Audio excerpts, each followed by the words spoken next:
যারা কানাডার visit visa বা টেম্পোরারি রেসিডেন্ট ভিসার জন্য তৈরি হচ্ছেন বা ডকুমেন্টস রেডি করতেছেন, তারা এবং চ্যানেলের অডিয়েন্স অনেকেই জানতে চেয়েছেন যে 10 বছরের কানাডার ভিসা কিভাবে পাওয়া যায়।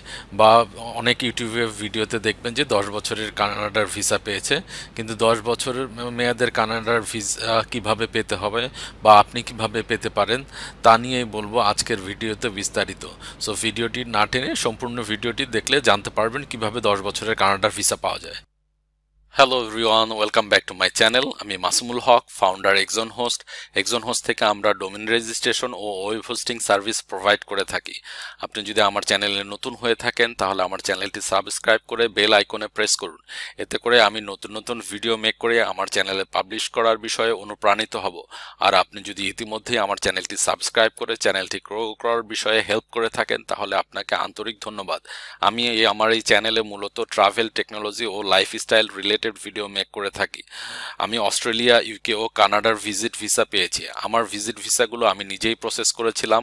ভিজিট ভিসা প্রসেস করার রিয়েল লাইফ এক্সপিরিয়েন্স থেকে আমি আমার চ্যানেলের জন্য ভিজিট ভিসা প্রসেস করার বিভিন্ন টপিকের উপরে ভিডিও মেক করেছি।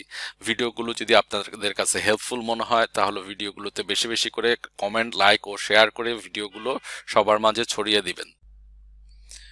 আপনারা যারা কানাডায় ভিজিট ভিসা বা টেম্পোরারি রেসিডেন্ট ভিসায় যেতে ইচ্ছুক এবং চিন্তা করছেন যে কিভাবে ভিজিট ভিসাটা প্রসেস করবেন, এজেন্সি ছাড়া যদি নিজের ভিসা নিজেই প্রসেস করতে চান তাহলে আপনারা আমার চ্যানেলের এই 4টি ভিডিও দেখতে পারেন। এখানে একটি সিরিজ আকারে এপিসোড 1, এপিসোড 2, এপিসোড 3 এবং এপিসোড 4, এই 4টি ভিডিও যদি আপনারা দেখেন আমার চ্যানেল থেকে তাহলে খুব সহজে আপনারা নিজেরাই আপনাদের ভিজিট ভিসাটা প্রসেস করতে পারবেন। কোনো এজেন্সির হেল্প লাগবে না। কি কি ডকুমেন্টস লাগবে সে বিষয়েও আলাদা আলাদা টপিকে ভিডিও দেয়া আছে। তারপরেও যদি আপনাদের কোনো হেল্প লেগে থাকে বা কোনো ইনফরমেশনের দরকার হয় ভিডিও ডেসক্রিপশনে লিখলে আমি আপনাদেরকে সর্বাত্মক চেষ্টা করব হেল্প করার, ইনফরমেশন দিয়ে এবং ভিসা প্রসেসিংয়ে বিষয়ে হেল্প করব। আর তারপরেও যদি আপনারা যদি আপনার প্রোফাইল নিয়ে কোনো কনফিউশন থাকে তাহলে আমার চ্যানেলে একটি ভিডিও দেয়া আছে, এই ভিডিওটা দেখতে পারেন যে কানাডার ভিজিট ভিসা করতে চান আপনার প্রোফাইল ফ্রি অ্যাসেসমেন্ট করুন। আপনার প্রোফাইলটা যদি ফ্রি অ্যাসেসমেন্ট করতে চান, যে আপনার প্রোফাইল নিয়ে যদি কোনো কনফিউশন থাকে তাহলে আপনার প্রোফাইলটা আমি অ্যাসেসমেন্ট করে দিতে পারি ফ্রি অফ কস্টে। যে আপনি আমার চ্যানেলের সাবস্ক্রাইবার সেই হিসেবে অনার করে কার্টিস হিসেবে আমি আপনার প্রোফাইলটা ফ্রি অ্যাসেসমেন্ট করে দিব। তো আজকের যে ভিডিওর যে বিষয় সেটা হচ্ছে কি আপনি কিভাবে ম্যাক্সিমাম সময় 10 বছরের ভিজিট ভিসা পেতে পারেন। আমি অবশ্য 10 বছরের ভিজিট ভিসা পাইনি, আমি পেয়েছি 9 বছরের। সো আমি কেন 9 বছরের পেলাম বা কি করলে আপনি 10 বছরের পাবেন সেই বিষয়টাই আমি আজকে আপনাদের বিস্তারিত বলছি। তো তার জন্য আপনার কানাডার ভিজিট ভিসা কত দিনের হবে বা কত দিনের ভিসা আপনাকে এম্বাসি দিবে তার জন্য অত্যন্ত গুরুত্বপূর্ণ হচ্ছে গিয়ে আপনার পাসপোর্ট। আপনার পাসপোর্টের মেয়াদ যদি 2 বছর থাকে আপনি কখনোই 10 বছরের বা 9 বছরের বা 8 বছরের এরকম সময়ের ভিসা পাবেন না। কানাডা ভিসা প্রোভাইড করে থাকে আপনার পাসপোর্টের মেয়াদের উপরে।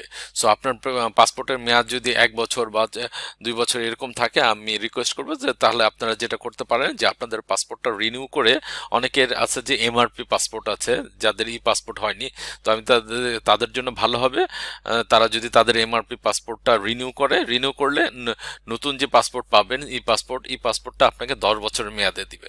সো আপনার যদি 10 বছর মেয়াদে দেয় তাহলে হচ্ছে কি আপনি 10 বছর মেয়াদের ভিসা পেতে পারেন। আমার পাসপোর্টের মেয়াদ হচ্ছে কি 31 সালে, আমার পাসপোর্ট মেয়াদ অনুযায়ী আমি পেয়েছি 9 বছরের ভিসা। সো আপনার যদি হচ্ছে গিয়ে পাসপোর্টের মেয়াদ 10 বছর থাকে তাহলে আপনি 10 বছরের জন্যই ভিসা পাবেন যখন আপনার ভিসা গ্র্যান্ট হবে। সো তাহলে আপনারা বুঝতে পারছেন যে 10 বছরের ভিসা কিভাবে পাবেন। তো আমি আপনাদের বলবো যে আপনাদের যদি এমআরপি পাসপোর্ট থাকে বা মেয়াদ কম থাকে সেক্ষেত্রে পাসপোর্টটা ই পাসপোর্টে আপগ্রেড করে রিনিউ করে নেবেন, তাহলে হচ্ছে কি আপনারা 10 বছরের ভিসা পেতে পারেন। তো কানাডার ভিজিট ভিসা বিষয়ে আপনাদের যদি কোনো জিজ্ঞাসা থাকে বা কোনো আস্কিং থাকে বা কোনো ইনফরমেশন জানার থাকে তাহলে ভিডিও ডেসক্রিপশনে কমেন্ট আকারে লিখতে পারেন। আমি চেষ্টা করব দ্রুততম সময়ের মধ্যে আপনাদের কমেন্টের রিপ্লাই দেওয়ার। আর ভিডিওটি যদি আপনাদের কাছে হেল্পফুল মনে হয়ে থাকে তাহলে বেশি বেশি করে লাইক, কমেন্ট ও শেয়ার করে অন্যদের মাঝে ছড়িয়ে দিবেন।